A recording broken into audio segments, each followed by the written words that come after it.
मूलं गुरोमूर्तिः पूजामूलं गुरोत्पदं मंत्रमूलं गुरोर्वाक्यं मोक्षमूलं गुरो कृपा హరి ఓం.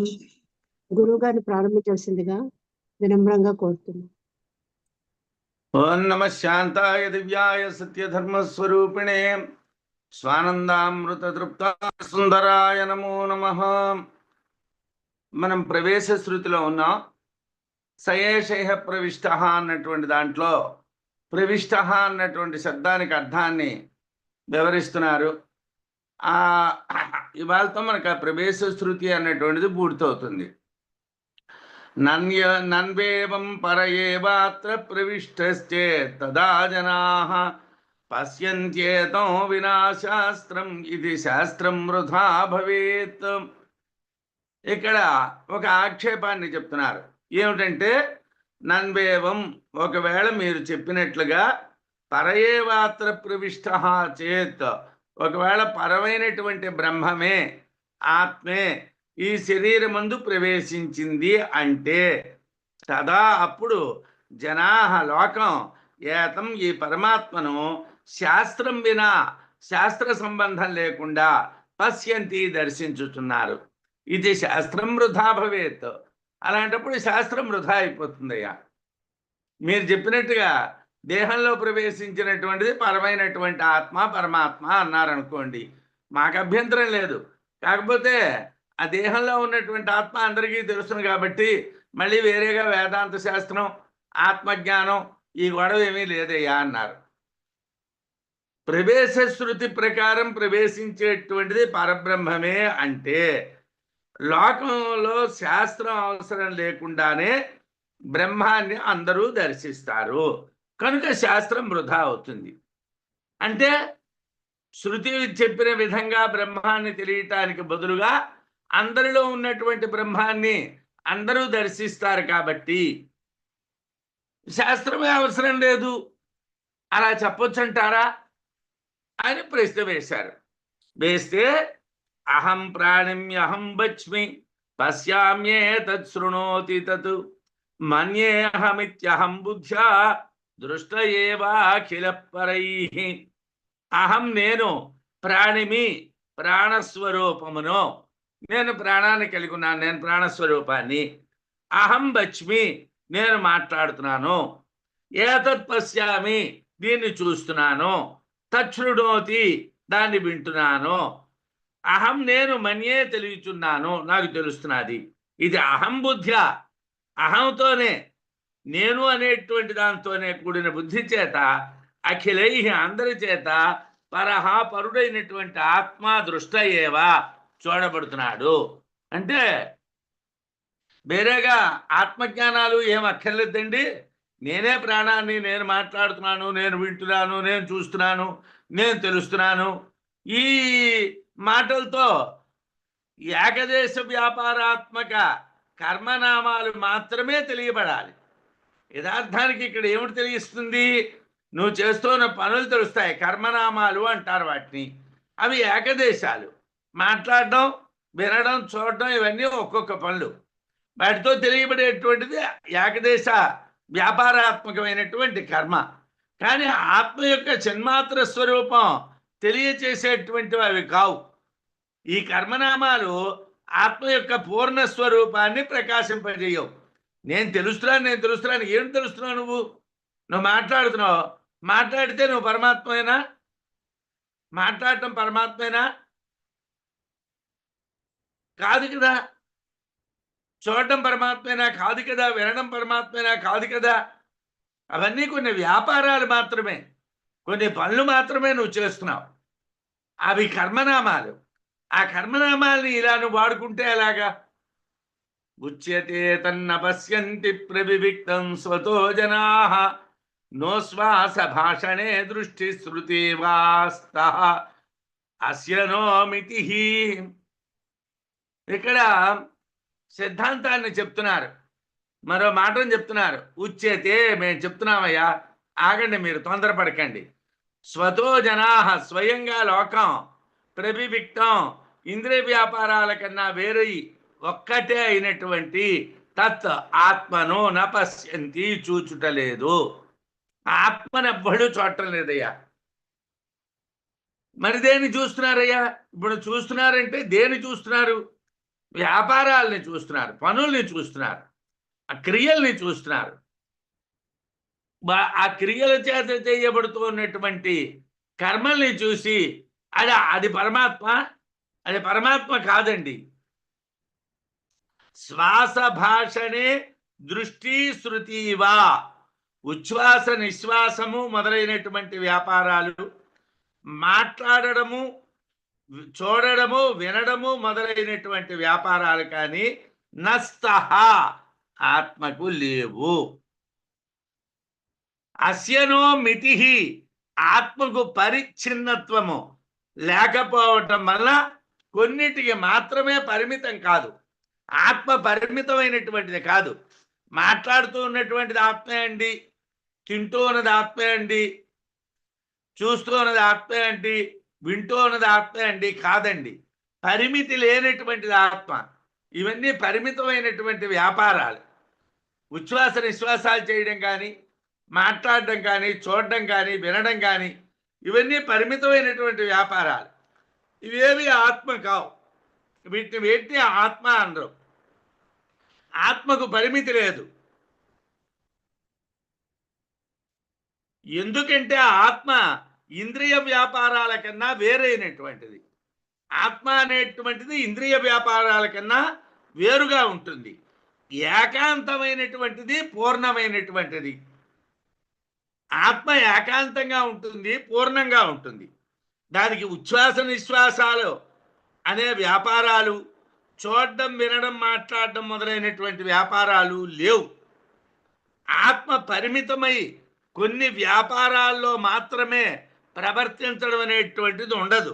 కాబట్టి మనుష్యుల ఆత్మను శాస్త్ర ప్రమాణం లేకుండా తెలియలేరు. శాస్త్ర ప్రమాణం ఉంటేనే ఆత్మ తెలుస్తుంది, మరొక రకంగా ఆత్మ తెలియబడదు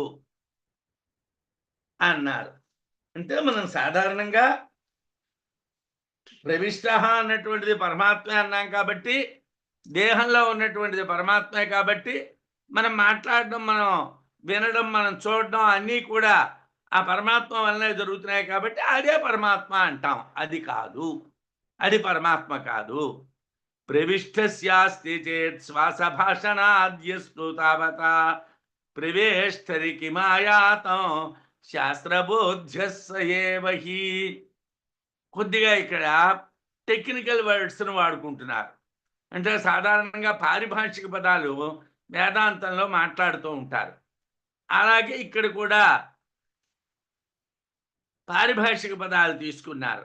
శ్వాస భాషణాద్యస్తు, ఉచ్ఛ్వాస నిశ్వాసాలు, మాట్లాడటము మొదలైనటువంటి వ్యాపారాలైతే ప్రవిష్టస్య అస్తి చేత్, ప్రవేశించినటువంటి వాని యందు ఉన్నట్లయితే, తావతా అంత మాత్రము వలన, ప్రవేష్టరి ప్రవేశించినటువంటి వాని యందు కిమాయాతం ఏమిటి వచ్చింది, ఏమిటి లాభం వచ్చిందయ్యా? సయేవహి ఆ పరమాత్మే శాస్త్రబోధ్య, శాస్త్రముచే ప్రవేశించున్నట్లు బోధింపబడుచున్నది. పరమాత్మ ప్రవేశించేసాడండి, ఏమొచ్చేసింది? నీకేం తెలిసిపోయింది? లోపల పరమాత్మ ఉన్నాడు అన్నావు అంటే నీకు పరమాత్మ కనిపించేశాడా? అది అయిపోయిందా? పరమాత్మ ఉచ్ఛ్వాస నిశ్వాసాది వ్యాపారాల వలన, మాట్లాడటం, చూడడం మొదలైనటువంటి వ్యాపారాల వలన తెలియబడడు. అంటే మనం మాట్లాడుతూ ఉంటే దైవానుగ్రహం అండి అంటాం, ఇది పరమాత్మ అనుగ్రహం అండి అంటాం. ఇది పరమాత్మ కాదు. ఈ మాట్లాడడం పరమాత్మ కాదు, ఈ వినడం పరమాత్మ కాదు, ఈ చూడడం పరమాత్మ కాదు. ఇవన్నీ కూడా ఏకదేశ వ్యాపారాలు. అంటే ఒక్క పక్షంలో జరిగేటువంటి పనులు. ఏమండి? ఇవన్నీ ఒక పక్షంలో జరిగేటువంటి పనులు, పరిపూర్ణమైనటువంటివి కాదు. ఆత్మ ప్రవేశించినటువంటి వాడి యందు ఆ ధర్మాలు ఉన్నాయి. అలాగైతే ఆత్మ ప్రవేశం వలన ప్రత్యేకమైన లాభం ఏమిటి? వాడు మాట్లాడడం, వాడు వినడం, వాడు చూడడం చేస్తున్నాడంటే దానివల్ల ప్రత్యేకమైన లాభం ఏదైనా ఉన్నదా? శాస్త్రము ఆత్మ ప్రవేశించింది అనే కదా చెప్పింది. శాస్త్రం ఏమిటంటున్నది? ఆత్మ ప్రవేశించింది అని చెప్తున్నారు. దాని దాని యొక్క స్వస్వరూపం ఏమిటి? ఏమైనా మీకు అర్థమైందా? ప్రవిష్టస్య ప్రవేష్టుశ్చ రూపాభేదేపి భిన్నతాం ప్రవిష్టత్వ అప్రవిష్టత్వ ధర్మాభ్యాంకో నివారయేత్. అంటే వాదనలు ఎలా ఉంటాయంటే ఒక అక్షరాన్ని పట్టుకో పీక్కుంటూ ఉంటారు. ఏమయ్యా ఇక్కడ ప్రవేశ శృతి అన్నాం కదా, ఈ ప్రవిష్ట అన్నటువంటి శబ్దాన్ని పట్టుకో లాగుతున్నారు. ప్రవిష్టస్య ప్రవేశించినటువంటి వానికి, ప్రవేష్టుశ్చ ప్రవేశింపదలిచినటువంటి వాడికి, రూపభేదే రూప అభేదే అపి రూపమునందు భేదము లేకపోయినా, ప్రవిష్టత్వ ప్రవేశించదగుట, అప్రవిష్టత్వ ప్రవేశించుటకు అశక్యమగుట, ధర్మాభ్యాం ధర్మములతో భిన్నతాం భిన్నత్వాన్ని కో నివారయేత్ ఎవడు నివారించగలడు? భిన్న ధర్మాలు కదండి. ప్రవేశించడం ప్రవేశించకపోవడం అనే వేరువేరు ధర్మాలు. ఒకవేళ వాడు ప్రవేశించబడినటువంటిది ఒకటే అయినప్పటికీ, ఆ రెండిటికి రూపభేదం లేకపోయినప్పటికీ, ప్రవేశించుట ప్రవేశించకపోవుట అనేటువంటి వేరువేరు ధర్మాలు కదండి. ఆ ధర్మాల్లో ఉన్నటువంటి భేదాన్ని ఎవరు నివారించగలరండి? ప్రవేశించినది ప్రవేశించుటకు సిద్ధముగా ఉన్నది రెండు రూపములు ఒక్కటే అయినప్పటికీ, ప్రవేశించదగి ఉండడం ఒక ధర్మం, ప్రవేశించుటకు అనువుగా లేకపోవటం మరో ధర్మం. ఈ రెండు ధర్మాల్లోని భిన్నత్వాన్ని ఎవరు నివారిస్తారు? ఇవి రెండు ఉన్నాయంటామా దేహంలోని? ఈ రెండు ధర్మాలు ఉన్నాయంటామా? ఈ తేడాన్ని ఎవరు తీసేస్తారు అంటే ప్రవేశించినది ఆత్మ అన్నారు, ప్రవేశించదలిచినటువంటిది ఆత్మే అన్నారు. కానీ ప్రవేశించదగినటువంటిది జడం. ఆ జడంలోన ప్రవేశించదగినటువంటిది వ్యాకృతమైనటువంటి జడంలోన, జడం కదా అది, జడంలో ప్రవేశించాలి అనుకున్నాడా? పరమాత్మ దేంట్లో ప్రవేశించాలనుకున్నాడు? ప్రవేశించదలిచినటువంటిది ఏది? జడమా? జడమైనటువంటి వ్యాకృతమైనటువంటి జగత్తా? ఒకవేళ దాంట్లో ప్రవేశం కుదరదు అంటే అజడం అంటే దానిలోకి ఏమిటి ప్రవేశిస్తుంది అంటే ప్రవేశించినటువంటి ఆత్మ అజడంలో ప్రవేశించింది, చైతన్యవంతమైనటువంటి దాంట్లో ప్రవేశించింది అంటే ప్రవేశించింది ఏమిటి? ఉన్నదే చైతన్యం కదా, మళ్ళీ ప్రవేశించడానికి ఏమిటి ఉంటుంది? ఇక్కడ రెండు ఇబ్బందులు ఉన్నాయి. జడంలో ప్రవేశించడం కుదరదు, అజడమైనటువంటి దాంట్లో ప్రవేశం అక్కర్లేదు. మరి ప్రవేశము చేసినటువంటిది ఏది? ప్రవేశించబడినటువంటిది ఏది? ఆ రెండింటికి ప్రవిష్ట అప్రవిష్ట ధర్మాలు ఎలాగ వేరవుతాయో మాకు చెప్పండి. ఆత్మ చైతన్య ధర్మం కలిగినటువంటిది, జడం చైతన్యం జడమునందు అంటే చైతన్యం ప్రవేశించాలి. అది సరైనటువంటి ధర్మమేనా? చైతన్యందు చైతన్యం ప్రవేశించింది అనటం లేదు కదా. ఇక్కడ ప్రవేశించిన ప్రవేశించవలసినటువంటి వాటి విషయాల్లో ధర్మభేదం ఎలా పోతుంది? ఒకటి చైతన్యవంతమైంది, ఒకటి జడమైంది. ఈ జడానికి చైతన్యానికి ఉన్నటువంటి భిన్నత్వం పోవడానికి దారి ఏమిటి? దాంట్లో ఒకటి ప్రవేశించింది అన్నావు, బాగానే ఉంది. కానీ జగత్తు జడం కదా, జడంలో చైతన్యం ఎలా ప్రవేశిస్తుంది? అది ఎలా కుదురుతుంది? అది చెప్పబోయా. ప్రవిష్టం ఏత్ర పశ్యంతి నా అప్రవిష్టమీ విదుః వ్యాధత్వేన ప్రపశ్యంతః న విదు రాజపుత్రతాం. ఇక్కడ ఒక ఉదాహరణ మనకి చెప్తున్నాడు. ఒక రాజుగారు వేట్లాడడానికి వెళ్ళారు. వేట్లాడడానికి వెళ్ళినప్పుడు అక్కడ ఉన్నటువంటి మృగాల దృష్టిలో ఆ రాజుగారు ఒక బోయవాడు, అంటే వాటిని చంపడానికి వచ్చినవాడు. ఈయన రాజుగారు, ఈయన రాజపుత్రుడు అని ఆ జంతువులు అనుకో, ఈయన ఒక మనని చంపడానికి వచ్చినటువంటి బోయవాడు అనుకుంటాయి. అలాగే అత్ర ఈ జీవప్రవేశ విషయమునందు ప్రవిష్టం ప్రవేశించినటువంటి వారిని ఏ ఎవరిని పశ్యంతి చూచుచున్నదో ఆమె ఈ ఆత్మను అప్రవిష్టం ప్రవేశించక ముందు నవిదుహు తెలియటలేదు. ప్రవేశ శృతికి ముందర ఆత్మ ఎలా ఉన్నది అన్నది ఎవరికీ తెలియదయ్యా. ప్రవేశించింది అంటున్నాం, చైతన్య రూపమైనటువంటి ఆత్మ ప్రవేశించింది, చిత్తు ప్రవేశించింది, సయేష ఇహ ప్రవిష్ట అంటున్నాం. నిజానికి ప్రవేశించక ముందర ఇది చిత్తు, ఈ చిత్తు ఎలా ఉంటుంది ఎవరికీ తెలియదయ్యా, ఎవరికీ తెలియదు. వ్యాధత్వేన మృగములు చంపువాన్నిగా ప్రపశ్యంత చూడబడుచున్న వాని యొక్క రాజపుత్రతాం రాజకుమార ధర్మము నవిదుహు తెలియబడుటలేదు. వాడు రాజుగారి కొడుకు, రాజ్య పరిపాలన వాడి ధర్మం, కానీ వాడు జంతువుల్ని చంపడానికి వచ్చాడు. అప్పుడు అడవిలో వాడిని ఎలా చూస్తారు? ఒక బోయవాడిని చూసినట్టుగా చూస్తారు. అలాగే ఆత్మ యథార్థానికి చిత్స్వరూపమైనటువంటి ఆత్మ ఎవరికీ తెలియదు. అది ప్రవేశించింది అన్నప్పుడు చైతన్యం ఆత్మలో ప్రవేశించింది, శరీరంలో ప్రవేశించింది అంటున్నాం, కానీ యథార్థానికి ఈ జగత్తుకున్నటువంటి పేరు దానికి పెడుతున్నాం, కానీ ఆ చైతన్యం జగత్తులో ఉన్నదంటున్నాం, కానీ జగత్తుకి చైతన్యానికి ఏ సంబంధం లేదు. రాజకుమారుడికి వ్యాధత్వానికి సంబంధం లేదు, కానీ రాజకుమారుడిని వ్యాధుడు అనుకుంటారు. అలాగే ఆత్మకి జగత్తుకి ఏ సంబంధం లేదు, కానీ జగత్తు ఆత్మగా భావించబడుతుంది, ఆ రకంగా ఊహించబడుతుంది. ఏమయ్యా, అడవిలో రాజపుత్రుడు వేటాడేటప్పుడు అతన్ని వేటగాని వలె చూస్తారు, రాజకుమారుడు అని తెలియలేరు. అదేవిధంగా అవ్యాకృతము నుండి ఏర్పడిన వ్యాకృత జగత్తునందు ప్రవేశించేటువంటి ఆత్మను పరమాత్మగా తెలియలేరు. చిదాభాసతో కూడిన అహంకారంగా జీవుడినిగా మాత్రమే తెలుస్తారు.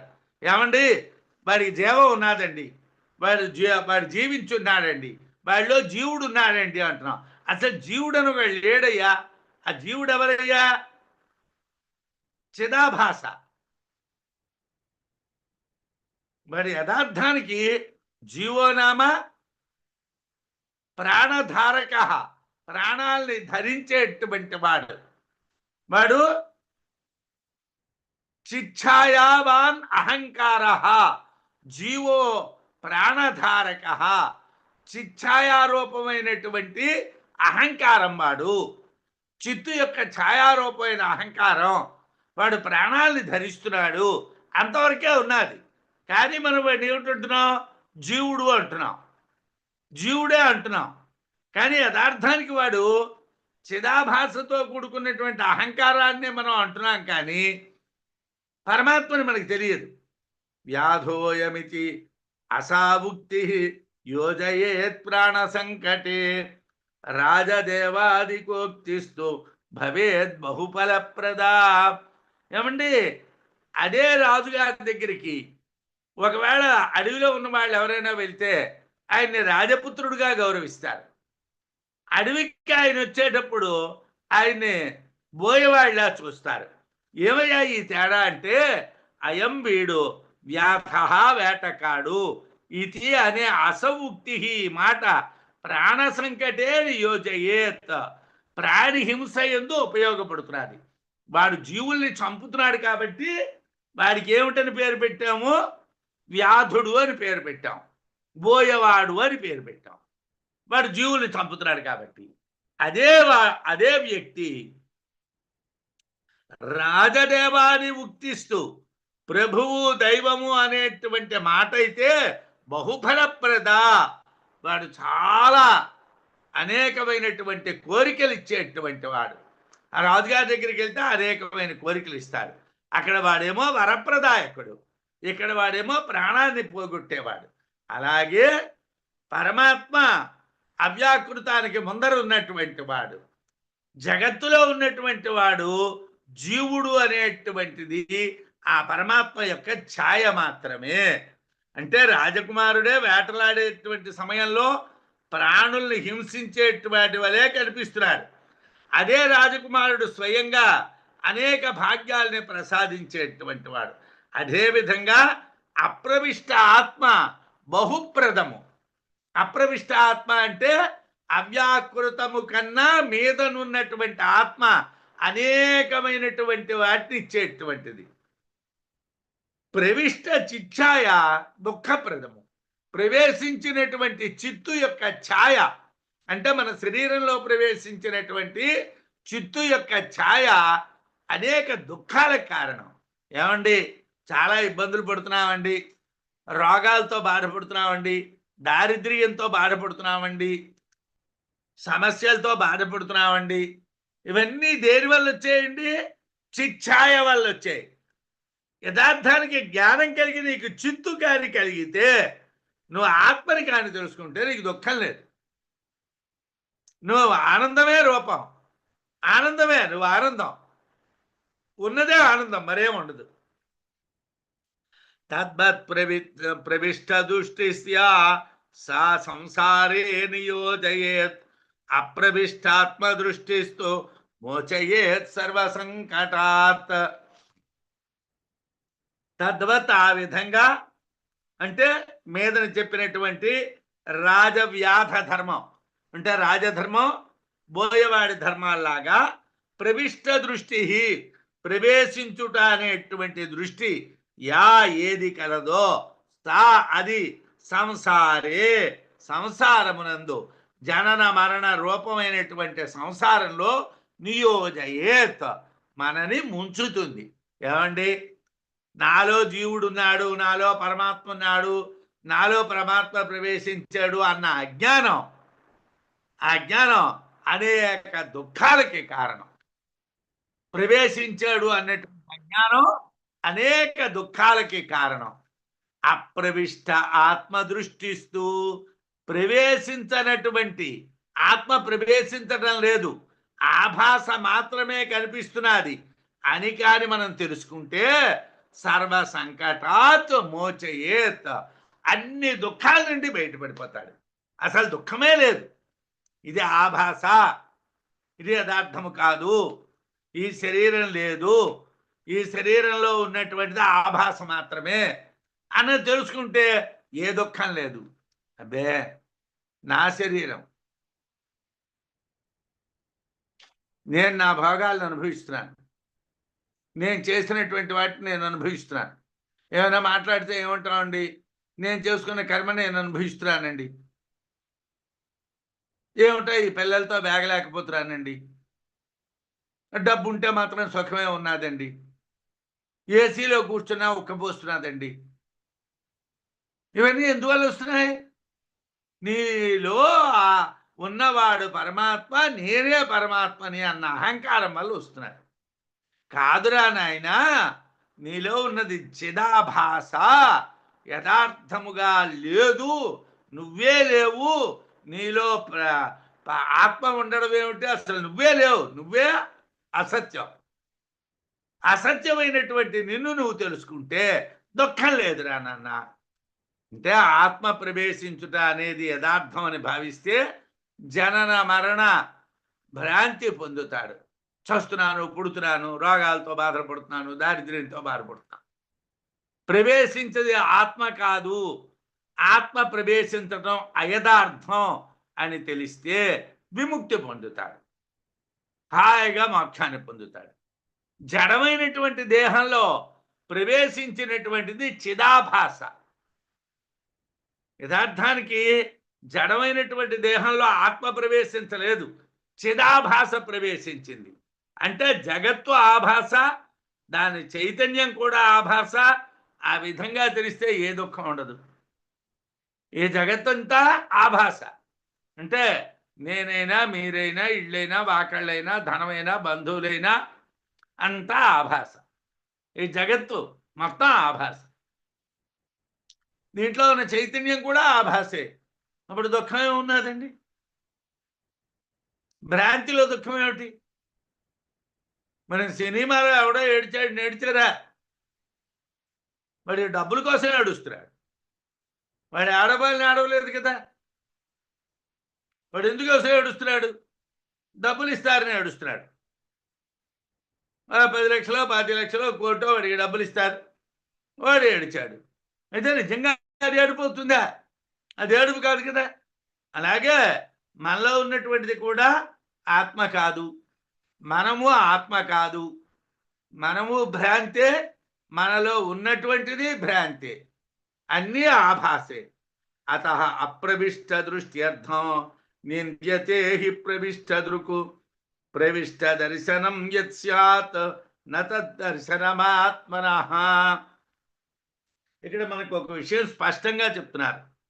ఏమిటయ్యా స్పష్టంగా చెప్తున్నారంటే, ఒరే నాయనా, నువ్వు ఆత్మను చూడడం లేదు అని చెప్తున్నారు. నువ్వు ఆత్మను చూడలేదు. సయేషయ ప్రవిష్ట అన్నటువంటి బృహదారణ్యకంలో మంత్రాన్ని చదివేసి ఆ పరమాత్మ ఇక్కడ ప్రవేశించేశాడు, తత్సృష్ట్వా తదను ప్రవిష్ట అని చెప్పేసి ఆయన ఇక్కడ ప్రవేశించేశాడు. అసలు ఆయన ఏం ప్రవేశించలేదయ్యా, ఆయన లేనే లేడయ్యా. ఎందుకోసం? ఆయన యందు నువ్వు జగత్ అనేటువంటిది ఆరోపణం చేస్తున్నావు. యథార్థానికి అన్నటువంటిది లేదు, జీరో. లేని జగత్తుని నువ్వేమో పరమాత్మ యందు ఆరోపణ చేస్తున్నావు. ఆరోపణ చేసినటువంటి జగత్తులో చైతన్యం అనేటువంటి ఆభాస చెప్తున్నావు. అసలు లేని దాంట్లో ఉండడమేమిట్రా? మంధ్యాపుత్ర ఇవ అంటారు. ఆవిడ గొడ్రాలు అన్నారు. గొడ్రాలు కొడుకండి. గొడ్రాలు కొడుకేమిట్రా? గొడ్రాలు కొడుకేమిటి? ఆమె గొడ్డుది అంటే ఆమెకి పిల్లలకి అనే సామర్థ్యం లేదు. ఆమె కొడుకు ఎలా పుడతాడు? అలాగా జగత్తే ఆభాస అయినప్పుడు దాంట్లో చైతన్యమా యథార్థం ఎలాగవుతుందయ్యా? సయేషయ ప్రవిష్ట అనడానికి ఒక విషయాన్ని ఆలోచించాలి. ఏమిటి? సహా, యాష అన్నటువంటి రెండు శబ్దాలు కూడా సమానాధికరణ్యం కలిగినవి అని చెప్పారు. సహా అన్నటువంటిది అవ్యాకృతము, యాష అన్నటువంటిది వ్యాకృతము. తరిహి అవ్యాకృతం ఆసీత్ అన్నటువంటిది చెప్పాము, తన నామరూపాభ్యాం వ్యాక్రియత అన్నటువంటిది చెప్పాము. అదే ఇది అన్నాం. ఏమంటే అంతవరకు బాగానే ఉన్నది. అవ్యాకృతం కల్పనే అన్నాము, వ్యాకృతము కల్పనే అన్నాం. కల్పనలో యథార్థం ఎలా వస్తుందండి? కల్పించబడినటువంటి జగత్తులో యథార్థమైనటువంటి ఆత్మ ఎక్కడి నుంచి వస్తుందండి? అది ఆ కల్పించబడినటువంటి జగత్తు యథార్థంగా అక్కడ లేదు. ఏమండి, ఐంద్రజాలికుడు మెజీషియన్ ఒక మామిడి చెట్టు పుట్టించాడు, దానికి ఒక పండు పండించాడు. అంటే నిజంగా అక్కడ మామిడి చెట్టు ఉందా? లేదు. పండు ఉందా? లేదు. మామిడి చెట్టు లేదు, పండు లేదు. అది ఒక కల్పన మాత్రమే. అలాగే ఇక్కడ కూడా జగత్తు అనేటువంటి భ్రాంతి పరమాత్మ యందు పడ్డాం. కాబట్టి ఆ జగత్తులో ఉండేటువంటి పరమాత్మ జగత్తులో ఉన్నాడు అన్నది కూడా భ్రాంతే. అత అందువలన అప్రవిష్ట దృష్ట్యర్థం ప్రవేశించుట అనేది లేదు, అది ఆభాస మాత్రమే అనే జ్ఞానం కొరకు ప్రవిష్ట దృక్ ప్రవేశించుట అనేటువంటి దృష్టి నింద్యతేహి నిందింపబడుచున్నది. అసలు ప్రవేశించడం అన్నటువంటిదే లేదు. ఎందుకోసమా? అసలు జగత్తే లేదు. జగత్తు లేకపోతే జగత్తులో ప్రవేశించడం ఏమిటయ్యా? జగత్తు కల్పన అయినప్పుడు జగత్తులో ప్రవేశించడం ఏమిటి? అత అందువలన అప్రవిష్ట దృష్ట్యర్థం ప్రవేశించుట అనేది లేదు, అది ఆభాస మాత్రమే అనేటువంటి జ్ఞానం కోసం ప్రవిష్ట దృక్ ప్రవేశించుట లేదు, ప్రవేశించుట అనేటువంటి దృష్టి నింద్యతేహి నిందింపబడుచున్నది కదా. ప్రవిష్ట దర్శనం యస్యాత్, నా లోపల ఉన్న ఆత్మని చూశాను అన్న మాట ఏదంటున్నావో ప్రవిష్ట దృష్టి, లోపల ఉన్న దాన్ని నేను చూసేసాను అని నువ్వు అంటున్నావో తత్ అది ఆత్మన, ఆత్మ యొక్క దర్శనం న స్యాత్, దర్శనము కాదు. నువ్వు నేను చూసేసాను, నా లోపల ఉన్న ఆత్మని నేను చూశాను, అసలు లోపల ఉన్న ఆత్మని నువ్వు చూడడానికి కుదరదు. ద్రష్ట ఆత్మే, శ్రోత ఆత్మే, మంత ఆత్మే, విజ్ఞాత ఆత్మే. నువ్వు ఆ ద్రష్టవి కావు, నువ్వు శ్రోతవి కావు, నువ్వు మంతవి కావు, నువ్వు విజ్ఞాతవి కావు. నువ్వు చూడటమేమిటయ్యా, నువ్వు తెలియడమేమిటయ్యా, అసలు నువ్వేమీ కావు, నీకేం తెలియదు. కాబట్టి దాన్ని ఆత్మదృష్టి అనరు, ఆత్మదర్శనం అనరు. అంటే ప్రవేశం అనేటువంటిది లేదు. మరేమిటున్నదండి, ఆభాస అయినటువంటి జగత్తులో చైతన్యం అనేటువంటి ఆభాస మాత్రమే ఉన్నది. ఆభాస జగత్తు, దాంట్లో ఉన్నటువంటి చైతన్యం కూడా ఆభాస మాత్రమే.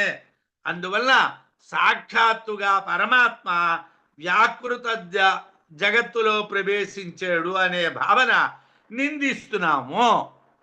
సాక్షాత్తుగా పరమాత్మ జగత్తులో ప్రవేశించాడు అన్నటువంటి దాన్ని మేము నిందిస్తున్నాం. ఎవరైతే ఆత్మ దేహంలో ప్రవేశించింది అని భావిస్తారో వాళ్ళ ఆత్మని చూడడం లేదు, ఆత్మని వాళ్ళు అసలు చూడటమే లేదు. ఎవరైతే ఈ లోకంలో దేహంలో ఆత్మ ప్రవేశించింది అనుకుంటారో వాళ్ళు అసలు ఆత్మని చూడటమే లేదన్నారు. స్వతః పరః అపి దేహాదో ప్రవిష్టో అకార్ష్ణ్యదోషతః దూషితో దర్శనం తస్య నభవేత్ పరదర్శనం. ఇంకా ఈ ప్రవేశ శృతి కోసమే మనకి మరొక 7 శ్లోకాల వరకు చెప్పారు. ఈరోజు మనకి ఆ ప్రవేశ శృతికి సంబంధించినటువంటి చెప్పుకుంటే మళ్ళీ వారంలో మన ఆత్మ కోసం చెప్పుకోవడానికి వీలవుతుంది. స్వతః తనంతట తాను, పరః అపి పరుడైనటువంటి వాడయ్యు, అంటే తనంతట తానుగా పరమాత్మ అయినప్పటికీ అకార్ష్ణ్య దోషతః, అకార్ష్ణ్య అంటే అపరిపూర్ణ దోషము వలన, కృత్స్నము అంటే పరిపూర్ణము, అకృత్స్నము అంటే అపరిపూర్ణము, పరిపూర్ణము కానటువంటిది అనేటువంటి దోషం వలన దేహాదౌ శరీరాదుల యందు ప్రవిష్ట, ప్రవేశించిన వాడాయను అని దూషిత, దూషింపబడుతున్నాడు. ఆయన పరమాత్మ పరిపూర్ణుడైనప్పటికీ కూడా ఖండఖండాలుగా చెయ్య పనిచేస్తున్నది, ఆత్మ ఉన్నది, నోరు పనిచేస్తున్నది, ఆత్మ ఉన్నది, చెవులు పనిచేస్తున్నాయి, ఆత్మ ఉన్నది, కళ్ళు పనిచేస్తున్నాయి, ఆత్మ ఉన్నది. ఇది అకృత్స్న దోషం, అంటే పరిపూర్ణంగా ఉండాలి, అపరిపూర్ణము అనేటువంటి దోషాన్ని పొందుతాడు. తస్య దర్శనం, ఆ పరిపూర్ణ అవిశుద్ధ బుద్ధ ఆత్మ దర్శనం, ఆ అపరిపూర్ణము అంటే పరిపూర్ణం కానటువంటి అవిశుద్ధము, శుద్ధము కానటువంటి అబుద్ధము, తెలియబడనటువంటి ఆత్మ యొక్క దర్శనం పరదర్శనం న భవేత్, పరమాత్మ దర్శనం కాదయ్యా. నా కాళ్ళు కదులుతున్నాయి కాబట్టి నేను పరమాత్మను చూశాను, నా చేతులు తిరుగుతున్నాయి కాబట్టి నేను పరమాత్మను చూశాను, నా కళ్ళు కనిపిస్తున్నాయి కాబట్టి నేను పరమాత్మను చూశాను. దీన్ని అకృత్స్న దర్శనము అంట, అపరిపూర్ణ దర్శనం. ఇది పరిపూర్ణమైనటువంటి పరమాత్మను చూడడం కాదు. పరమాత్మ అనేటువంటి వాడు పరిపూర్ణుడు, పరమాత్మ అనేటువంటి వాడు శుద్ధుడు, పరమాత్మ అనేవాడు బుద్ధుడు, పరమాత్మ అనేటువంటి వాడు విశిష్టుడు. ఏమయ్యా, ఇప్పుడు ఒకటి ఆలోచించు, నువ్వు నీ కళ్ళతో నువ్వు చూసింది ఒకసారి నీకు ఆనందాన్ని కలిగించింది, ఒకసారి నీకు దుఃఖాన్ని కలిగించింది. నువ్వు విన్నటువంటిది ఒకసారి నీకు ఆనందాన్ని కలిగించింది, ఒకసారి దుఃఖాన్ని కలిగించింది. నువ్వు మాట్లాడినటువంటిది ఒకసారి ఆనందాన్ని కలిగించింది, ఒకసారి దుఃఖాన్ని కలిగించింది. అసలు పరిపూర్ణమైనటువంటి పరమాత్మలో సుఖ దుఃఖాలు అనేటువంటి ఖండాలు ఎలా ఉంటాయ్యా? ఎలాగ సాధ్యమయ్యా? కాబట్టి నువ్వు చూస్తూ ఉన్నది పరమాత్మ కాదు, శుద్ధము బుద్ధము కానటువంటి దేహాన్ని చూచి ఆత్మదర్శనం అనేటువంటి భ్రాంతి పొందుతున్నాడు. దీన్ని మనం అవైదిక దర్శనాల్లో చూస్తాం. సాధారణంగా బౌద్ధం, చార్వాకం, జైనం, కాపాలికం మొదలైనటువంటి వాటిలో శరీరమే ఆత్మ అంటారు. శరీరమే ఆత్మ అంటే వాళ్ళ ఆత్మ అని వేరేగా ఒక వస్తువుని కాకుండా ఈ దేహమే ఆత్మ. ఈ దేహం ఉన్నంత కాలం ఆనందాన్ని అనుభవిస్తున్నాడు. ఈ దేహం పోయిన తర్వాత మరో దేహాన్ని పొందుతున్నాడు. ఏవో వాళ్ళ వాదాలు వాళ్ళు మనం అనేక విషయాల్లో చెప్పుకున్నాం.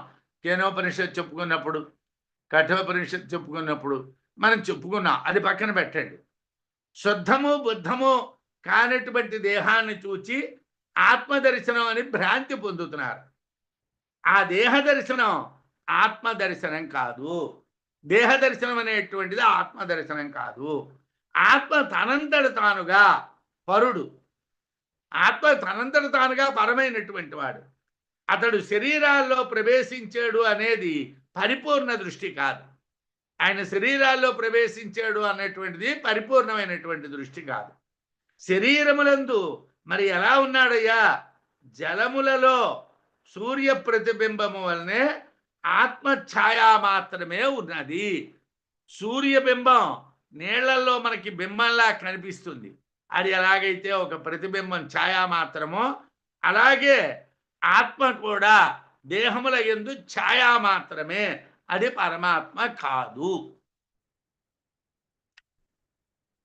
అకృత్స్నత్వం యథాస్య స్యాద్ వ్యవహారే తథోచ్యతే శ్వాసయోగాత్ ప్రాణితా స్యాత్ భక్తావదనయోగతః. వ్యవహారే జగద్దు విషయమునందు అస్య పరమాత్మకు అకృత్స్నత్వం అపరిపూర్ణత యథా స్యాత్ ఏ విధముగా కలుగుచున్నదో తథా ఉచ్యతే ఆ విధానము చెప్పబడుచున్నది. ఏమయ్యా, పరమాత్మ లేకుండా చైతన్యం లేకుండా వ్యవహారం నడుస్తుందా? నువ్వు పరమాత్మ కాదంటే వ్యవహారం ఎలా నడుస్తుందయ్యా అంటే ఆ పరమాత్మ శరీరంలో అపరిపూర్ణంగా ఎలా ఉన్నాడో చెప్తామయ్యా అన్నాడు. శ్వాసయోగాత్ ఉచ్ఛ్వాస నిశ్వాసముల సంబంధము వలన ప్రాణిత ప్రాణ వ్యాపారం అవుతున్నది. వదనయోగత మాట్లాడుట అనేటువంటి వ్యాపారము వలన వక్త మాట్లాడేవాడు శాత్ తగ్గుచున్నాడు. వాడు మాట్లాడుతున్నాడు, వాడు ఉచ్ఛ్వాస నిశ్వాసాలు చేస్తున్నాడు, వాడు ఆత్మ ఉన్నవాడు అంటున్నాం. ఆత్మ పరిపూర్ణం, కానీ దేహములందరి వ్యాపారాల్లో చిదాభాస కనిపించటం ఆత్మను అపరిపూర్ణంగా చేస్తున్నది. ఉచ్ఛ్వాస నిశ్వాసాలు చూచి ప్రాణం అంటున్నాం, మాట్లాడటం చూసి భక్త అంటున్నాం. యథార్థానికి చిదాభాస వలన పరమాత్మ అపరిపూర్ణత్వము అనేటువంటిది శరీరంలో చూస్తున్నాం. ద్రష్ట దర్శన యోగేన శ్రోతాశ్రవణయోగతః మంతా మనన యోగేన స్రష్టాదౌ స్పృష్టాదౌ యోజయేత్ తథా. ఏమండి, దర్శన యోగేన చూడడం చేత, ద్రష్ట వీడు ద్రష్ట అంటున్నారు. యథార్థానికి ద్రష్ట పరమాత్మ, కానీ చూస్తున్నాం కాబట్టి ఏమంటున్నాం? నేను చూస్తున్నాను రా అంటున్నాం. నేను చూస్తున్నాను. అలాగే శ్రవణత యోగత వినటం వలన, శ్రోత నేను వింటున్నాను. మనన యోగేన మన్నం చేయడం చేత, మంతా నేను మన్నం చేస్తున్నాను అంటున్నాం. స్పృష్టాడు తాకటం మొదలైనటువంటి విషయాల్లో, అంటే స్పృశించుట మొదలైనటువంటి విషయాల్లో, అలాగే అన్ని ఇంద్రియాల విషయాల్లోని యోజయేత్ భావించండి. ఇంద్రియాల్లో ఉన్నటువంటి వ్యాపారాలన్నీ కూడా ఆత్మ వ్యాపారాలు అనుకుంటున్నాం. ఆత్మ వేరురా, ఇంద్రియ వ్యాపారాలు వేరు అన్నది తెలియాలి. ఈ ఆత్మ అన్నటువంటిది వేరు, ఇంద్రియ వ్యాపారములు వేరు.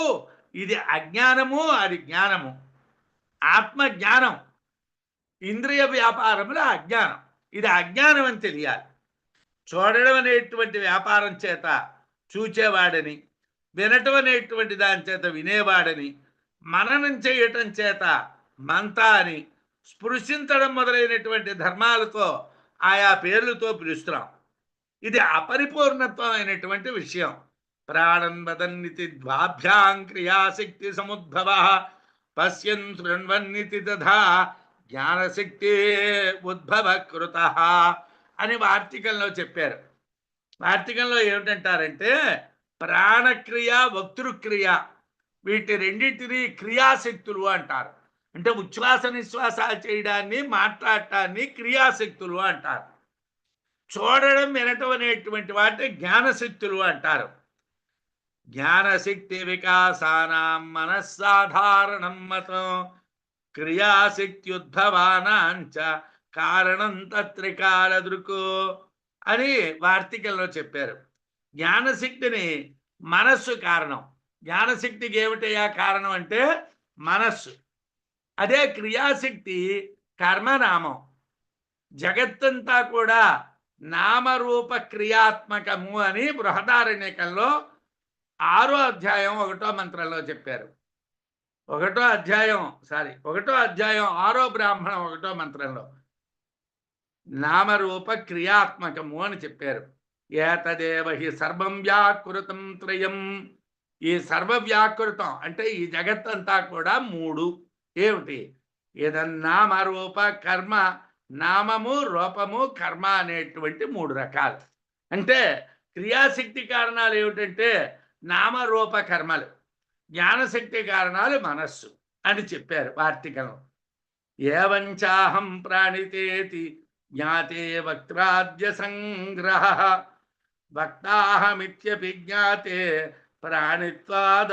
ప్రాణిత్రాదేర సంగ్రహ.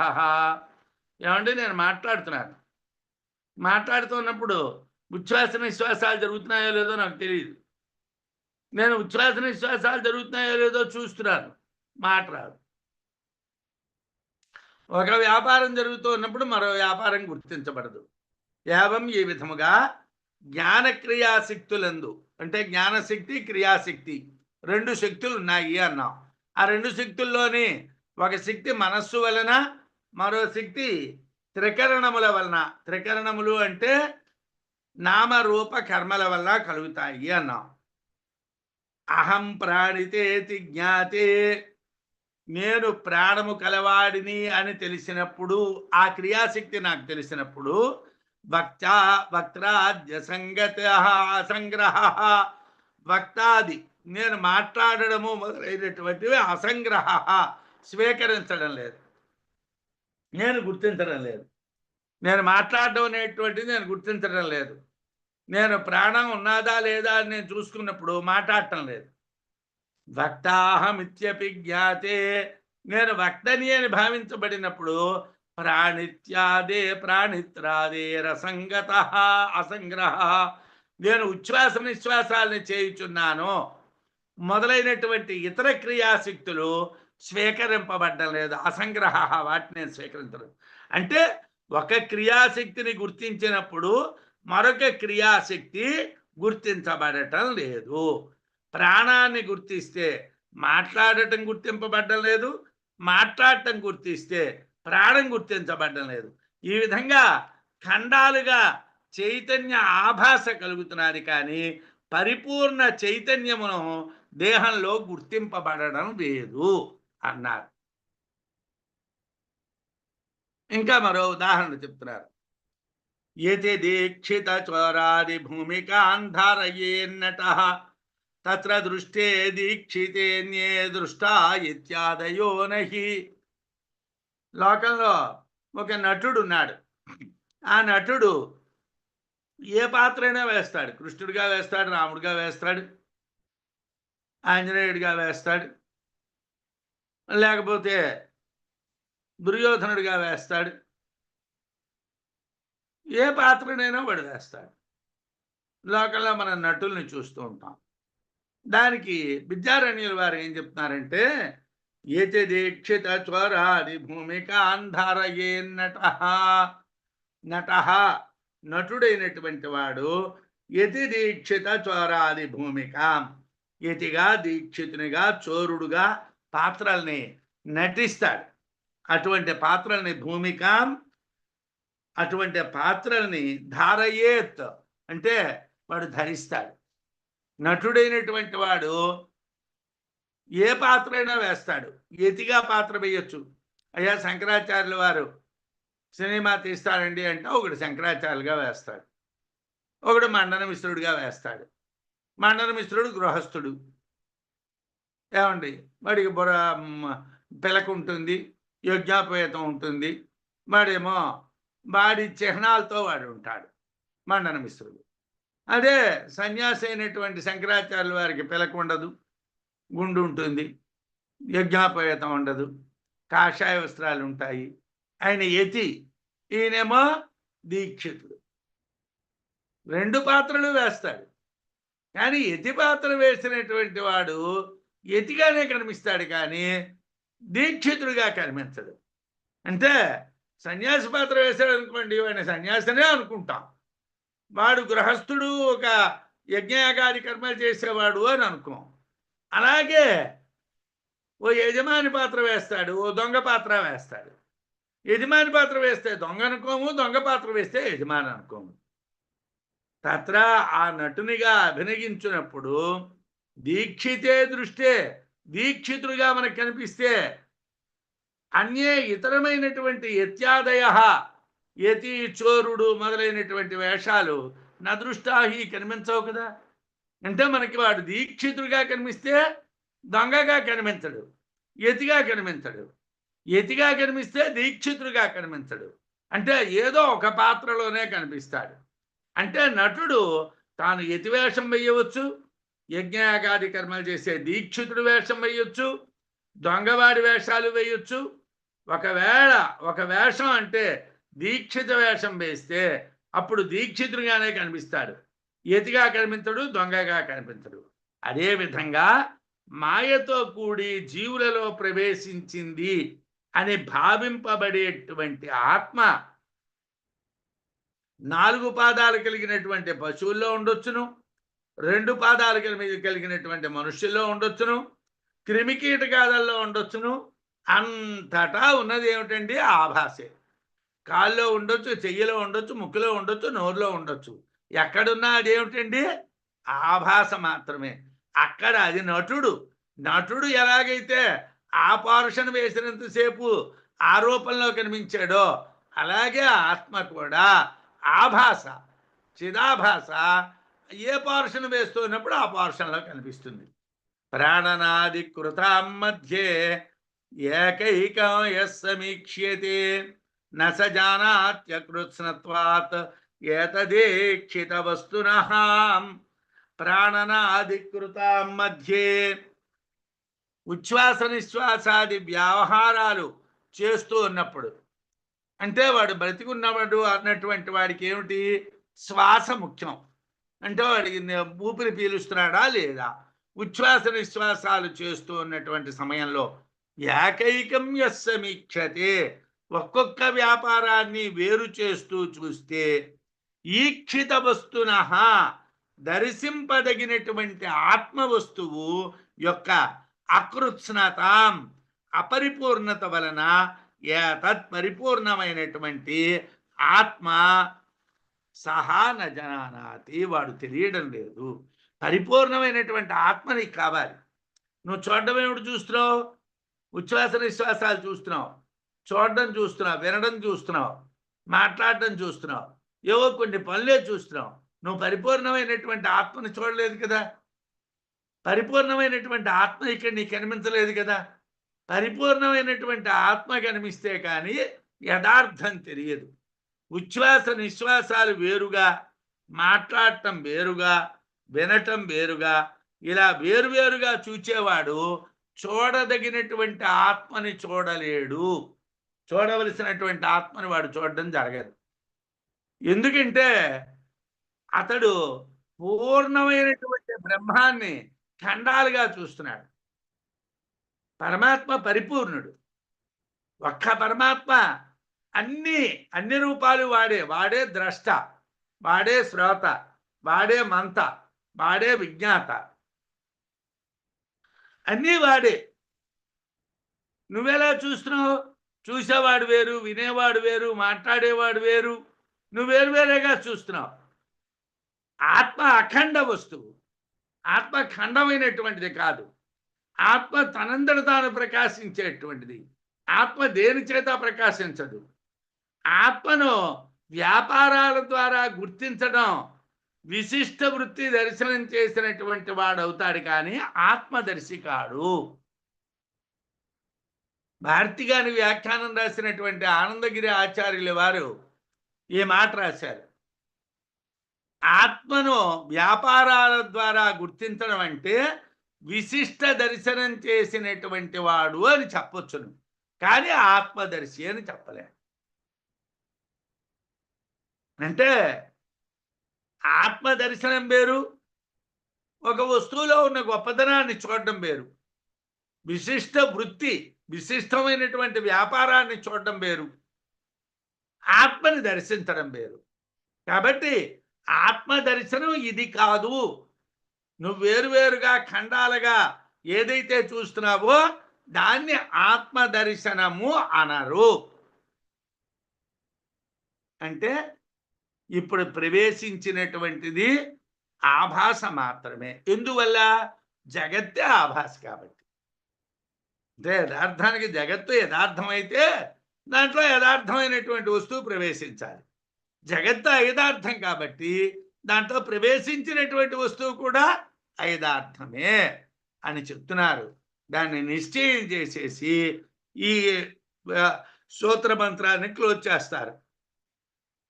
ఇత్యుక్తం వ్యాకృతం సర్వం జడాజడ విభాగవతు ఆరోపోయం తన్నివృత్యై విద్యాసూత్రమిహోచ్యతే. సర్వం సమస్తమైనటువంటి జడాజడ విభాగవతు, జడములు అజడములు అనేటువంటి విభాగములు కలిగినటువంటి వ్యాకృతం, నామరూపాదుల చేత వ్యాక్రియమైనటువంటి జగత్తు ఇది ఇంతకు ముందు చెప్పినటువంటి వివరణలతో ఉక్తం చెప్పబడింది. అయ్యా నీకు జగత్ అంటే ఏమిటో చెప్పాను, ఏమండి నామరూపాత్మకం జగత్తుని చెప్పాను. తర్హి అవ్యాకృతమాసి తన్నామరూపాభ్యాం వ్యాక్రియత అన్నటువంటివి చెప్పాను. అవ్యాకృతము కల్పన అని చెప్పాను, వ్యాకృతము కల్పన అని చెప్పాను. అంటే జగత్తు కల్పన అని చెప్పాను. జగత్తులో జడం అయినటువంటి దాంట్లో చైతన్యం ఎలా వచ్చింది, అది అజడం ఎలాగైంది అని అంటే ఆభాస ప్రవేశించింది అని చెప్పాను. జగత్తు కల్పన, చిత్తు దాంట్లో ప్రవేశించడం కూడా కల్పన. అంటే మొత్తం ఇదంతా కల్పన అని నీకు చెప్పాను.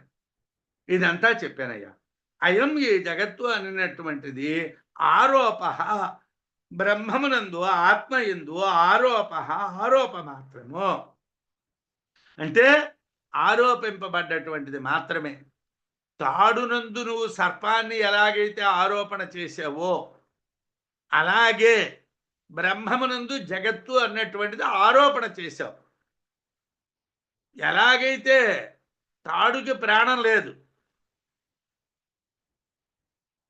పాముకి ప్రాణం ఉంది. పాము ప్రాణం ఉండి కదులుతున్నది, తాడు గాలికి కదులుతున్నాడు. గాలికి కదులుతూ ఉన్నటువంటి తాడుని ప్రాణంతో కదులుతున్నది అనుకున్నాం. అలాగే జడమైనటువంటి జగత్తు చిదాభాస చేత కదులుతున్నారు. యథార్థంగా కదలటం లేదు, చిదాభాస చేత కదులుతున్నారు, అజడంగా ఉన్నాడు. నువ్వు జడాన్ని అజడం అనుకున్నావు, జగత్తుని అజడం అనుకున్నావు.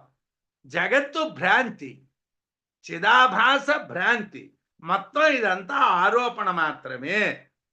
తన్నివృత్యై, ఆ భ్రాంతిని తొలగించడం కోసం, అంటే జగత్తు చైతన్యవంతంగా ఉండడము అనేటువంటి భ్రాంతి, నీకు కలిగినటువంటి భ్రాంతిని తొలగించడం కోసం తన్నివృత్యై, యహ ఇక్కడ విద్యాసూత్రం ఆత్మకు సంబంధించినటువంటి మంత్రము ఉచ్యతే చెప్పబడుతున్నది. అయ్యా ఎప్పటివరకు నీకు అజ్ఞానం ఏమిటో చెప్పాను, ఆ అజ్ఞానం అన్నటువంటిది విన్నావు.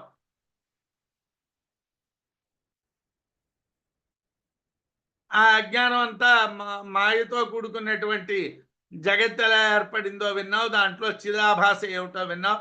ఇదంతా కూడా అజ్ఞానం, ఇదంతా భ్రాంతి అన్నటువంటిది విన్నావు కదా. ఇప్పుడు నీకు దాని నుంచి బయటపడాలి అంటే ఆ జగత్ అనేటువంటి భ్రాంతి నుంచి బయటపడాలి, అంతే కదా. నేను అన్న భ్రాంతి నుండి బయటపడాలి. లేకపోతే ఏమవుతుంది, అయ్యో ఇంత కష్టపడుతున్నానే, నాకు సన్మానమైనా చేయలేదు, లేకపోతే నాకు శాలువా అయినా కప్పలేదు, నాకు పువ్వుల దండైనా వేయలేదు, ఓ బిరుదైనా ఇవ్వలేదు అనే భ్రాంతి నాకు ఉండిపోతుంది. తన్నివృత్తి చేయి, ఆ నివృత్తి దాని నుంచి బయటపడాలి. ఇదంతా భ్రాంతి, నేను మాట్లాడడం భ్రాంతి, నేను భ్రాంతి, నేను భ్రాంతి, నేను మాట్లాడడం భ్రాంతి అని తెలిసిందనుకోండి, అయ్యా ఆత్మ ఏమిట్రా అని అప్పుడు నేనే వెతుక్కుంటాను. అప్పుడు నేను మిమ్మల్ని ఎవరిని బాధ పెట్టను. నా ఆత్మ ఏమిటి, అసలు నేనెవరు అని నేనే వెతుక్కుంటాను. కోహం, నేనెవరు అన్నటువంటిది నేను వెతుక్కుంటాను. ఏమండి, జడము అంటే చైతన్యము లేని జగత్తు, అజడము అంటే చైతన్యం ప్రవేశ ఆభాస కలిగినటువంటి జగత్తు. ఈ విధంగా మొత్తం జగత్తును గూర్చి పూర్వ శ్లోకాల్లో చెప్పబడినటువంటి విధంగా మేము చెప్పాం. అయితే ఈ సయేష ఇహ ప్రవిష్ట ఆనఖాగ్రేభ్య ఇత్యాది ప్రవేశ శృతి అంతా కూడా ఆత్మయందు జగత్తు అనేటువంటి ఆరోపణ మాత్రమే. ఆత్మయందు జగత్తు అనేటువంటి ఆరోపణ మాత్రమే ఈ ప్రవేశ శృతి అంతా కూడా. జగత్తు యథార్థం కాదు. యథార్థమైనటువంటి ఆత్మయందు అవ్యాకృత వ్యాకృత విషయకల్పన అంతా కూడా ఆరోపణ మాత్రమే. అయితే ఈ ఆరోపణకు కారణమైనటువంటి అవిద్య తొలగిపోవాలి, అజ్ఞానం తొలగిపోవాలి. దానికి ఏం కావాలి, విద్యాసూత్రం కావాలి. అంటే పరాన్ని మంత్రరూపంగా ఇక్కడ చెప్పడం జరుగుతున్నది. పరాన్ని మంత్రరూపంగా చెప్తున్నారు. అంటే అజ్ఞానకాండలో జగత్తు అనేటువంటి భ్రాంతి ఆత్మ అందు ఎలా కలిగిందో చెప్పారు. ఆత్మలో జగత్తు అనేటువంటి భ్రాంతి ఎలా కలిగిందో చెప్పారు. ఆ భ్రాంతి పోవాలి అంటే అజ్ఞానం పోవాలి. దానికి శాస్త్రోపదేశం, గురు కటాక్షం కావాలి. అందుకు గాను మంత్రాన్ని ప్రారంభిస్తున్నారు. ఆ మంత్రం అంటే రాబోయే వారం చెప్పుకుంటాం. ఆత్మేత్యేవ ఉపాసీత అన్నటువంటి మంత్రాన్ని ఈ తరువాత ప్రారంభిస్తారు. అది మనం చెప్పుకుందాం. స్వస్తి.